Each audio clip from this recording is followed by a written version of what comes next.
За тоа кој се грижи за квалитетот на квалитетот на водата од јавните чешми, ќе зборуваме и во продолжение со нашата денешна гостинка, доктор Марија Андоновска, директорка на Институтот за јавно здравје. Добар ден и добре дојдовте.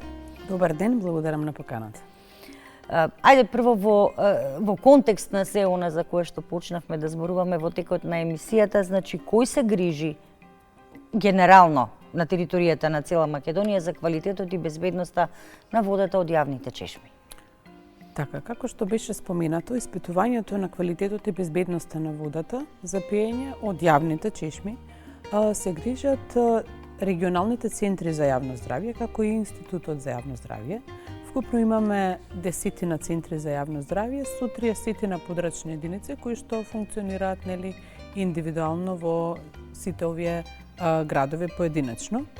И како што споменав, испитувањето се врши согласно годишна национална програма, која што е веќе утврдена и донесена.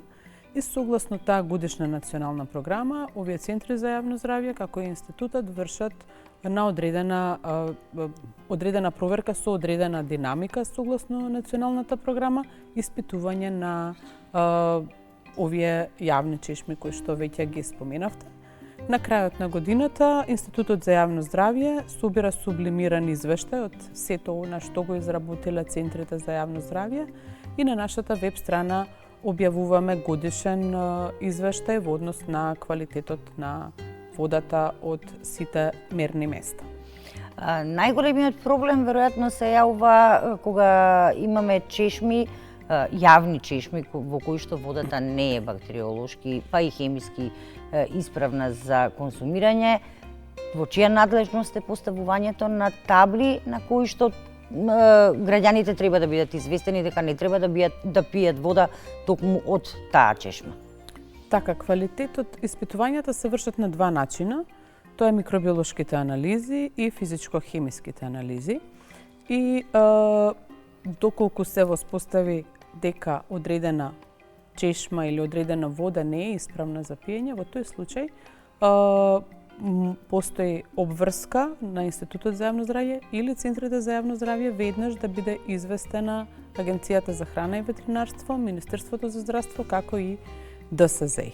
Понатака, по добиеното известување, по налог, со решение на Агенцијата за храна и ветеринарство, во зависност од типот на водоснабдувањето и во кој објект, информативните табли ги поставуваат. Доколку се работи за јавна чешма, обврска е на јавното комунално предпријатие. Доколку се работи за некој природен извор со кој управува местната заедница или некое здружение, обврската за поставување на табла е на локалната самоуправа.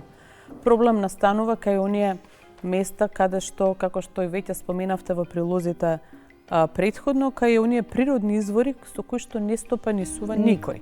Но и тука е регулирано дека таблата во овој случај ја поставува Агенцијата за храна и ветеринарство. Тоа веројатно ќе беше и моето следно прашање, делумно го одговоривме, што е со чешмите на планинските и излетничките места, практично оние кои што се природни извори, за нив се надлежни, за поставување на такви табли се надлежни АХВ. Точно, бидејќи, како што споменавме, за останатите веќе има регулирано дали е тоа локалната самоуправа, дали е комуналното предпријатие, за овие исто така не е оставено никој ништо да не реагира. Законите, правилниците предвидуваат дека и за овие чешми постои регулатива и дека треба Агенцијата за храна и ветеринарство да постави соодветно обележје дека водата е неисправна за пиење. Дали општините имаат некаква надлежност кога станува збор за овие излетнички места, да речеме, и доколку има некаква чешма во близина која што не е приклучена на градскиот водовод? Тоа мора да го потенцираме, затоа што сите чешми во сите градови кои што имаат вода од градските водоводи се редовно контролирани и тука немаме опасност. Дали општините можат да потегнат иницијатива за испитување на квалитетот на водата? Секако веќе споменавме дека имаме чешми кои што се во надлежност за општината и општината тука мора да се грижи за безбедноста и квалитетот на водата од таа чешма. Доколку се работи за чешми на територија на општината кои што не се во нивна надлежност, Искуствено знам дека и покрај тоа што немаат општините обврска, дека тие повремено имаат нивни иницијативи и барања истата да биде испитана. Летото е пред нас, еден апел до граѓаните да ги користат или да не ги користат јавните чешми, ако не се сигурни од каде доаѓа водата. Препораките би биле секогаш да се користи пред се, доколку има можност, да се користи онаа вода која што е од водовод, практично. Доколку нема таква можност, секако да се следат упатствата, доколку се има сознание дека таа вода од таа чешма конкретно е безбедна, тогаш може да се користи, но доколку немаат било каква информација, доколку не е обележано, препораките биделе во насока да не се користи таа вода сепак, доколку немаат информации за истата. Исто така препораките биделе во насока, онаму каде што не се граѓаните сигурни, да користат флаширана вода, но и тука постојат препораки истата таа да е соодветно чувана на соодветна температура, да не е изложена на сонце. Кога има вода која што има променет мирис, вкус, боја, секако да не ја користат таа вода, така да во таа насока биделе нашите препораки. И претходните денови додека го договаравме овој разговор, ние не ни можевме да помислиме и да замислиме што може да ни се случи вчера, а денеска официјално излегов тие со информации. Во Македонија се појавија мајмунските сипаници. Тие не се нова, ниту неконтролирана закана. Ситуацијата бара информираност, предпазливост, но не и паника. Апсолутно. Се согласувам. Значи, од самиот момент кога ја добивме информацијата на позитивни, тоест потврдени лабораториски случаи на мајмунска сепаница, сите надлежни државни институции се ставија на располагање и сме во меѓусебна координација и во, како да кажам, помалку од 12 часа се превземени сите можни мерки што може да бидат, што се достапни и секако се согласувам со вас, нема простор за паника, тоа и денеска го спомена во повеќе наврати, дека граѓаните треба да бидат спокојни, бидејќи ситуацијата е под контрола. Воедно, како што споменавте, не се работи за нова болест. Да, за прв пат имаме лабораториски потврден случај во нашата земја, но тоа не значи дека е ова нова болест или болест за која што веќе не постојат протоколи за справување. Ние ги следиме тие протоколи, така да, како што споменав, сме во корелација со останатите институции, се превземаат мерки и постапуваме согласно протоколите. Веројатно збунува фактот дека двајцата пациенти не патувале надвор од државава. Веројатно постои уште некој од кого можеби ја закачиле, народски кажан, ова болест, па веројатно и тука ќе треба малку повеќе да се внимава деновиве.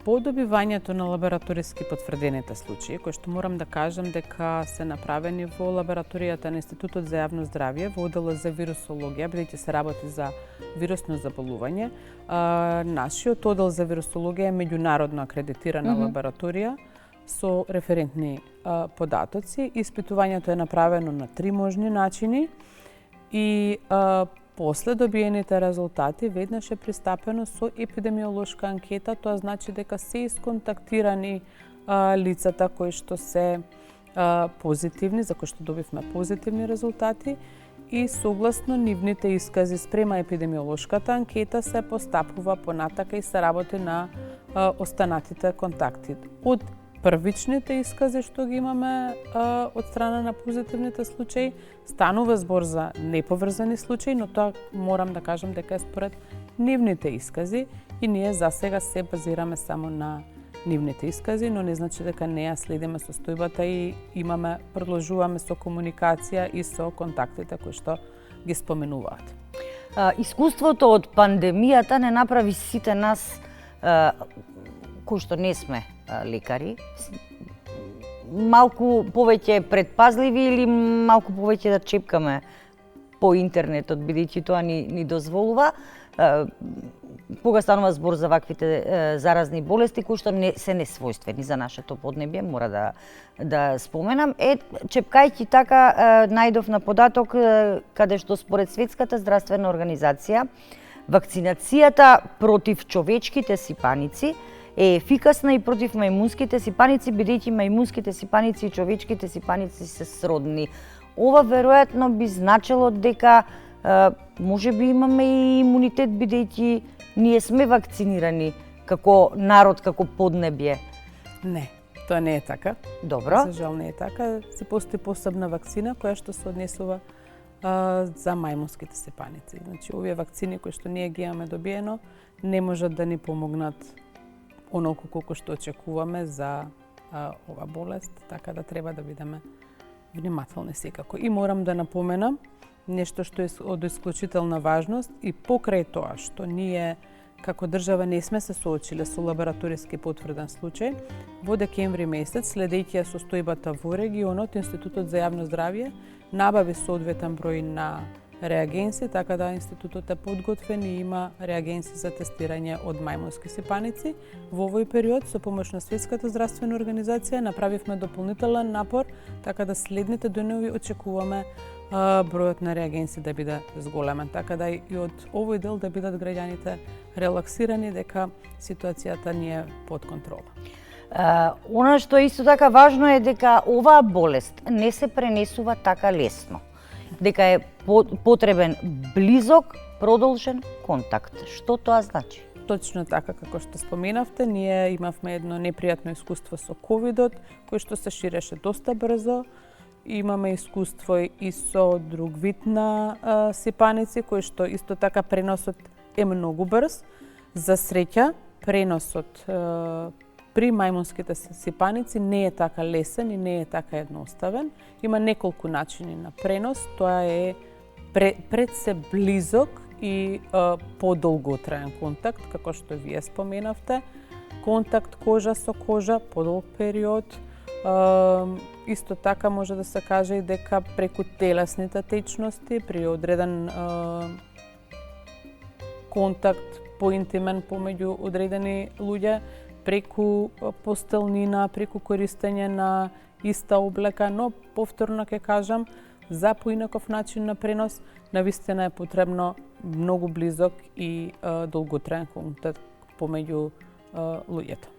Така да, тоа е нешто што не охрабрува во моментот и тоа е нешто што дава за право да кажеме дека ситуацијата ќе ни биде и понатака под контрола и нема простор за паника.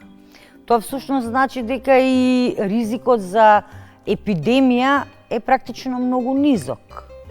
Па искрено не очекуваме дека ќе се случи, но будно ја следиме состојбата, не оставаме простор за нешто да не изненади.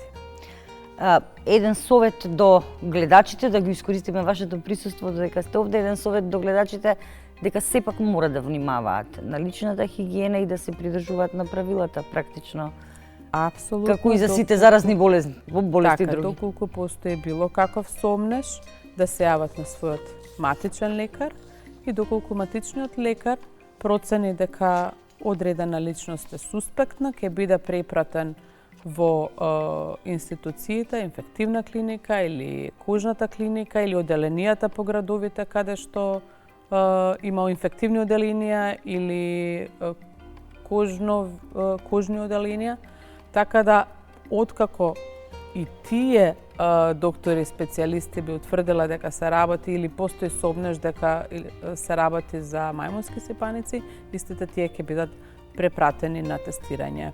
Апелот е исто така да не биде тоа за најмало брумче, да се возбудуваат граѓаните, така да ги следат упатствата кои што на дневно ниво ќе ги информираме и доколку, пак ќе споменам, постои некој сомнеш од нив, доколку пројават некакви симптоми, да се јават пред се кај матичниот лекар. Доктор Андоновска, ви благодарам што одвоивте денес време и да ни одговорите на прашањата за кои што претходно се договаравме, но и да им одговорите и на гледачите, па и на нас, на прашањата поврзани со новонастанатата ситуација со мајмунските сипаници. Јас се надевам дека нема место и нема простор за паника и дека нема да има потреба од дополнително ангажирање на медицинскиот кадар, освен редовните тековни активности кои што си ги имате. И јас ви благодарам за поканата. Се надевам дека го задржавме вниманието на гледачите и ви уверувам дека сите институции се мобилни, сите сме координирани и дека, повторно ќе кажам, нема да дозволиме нешто да не изненади.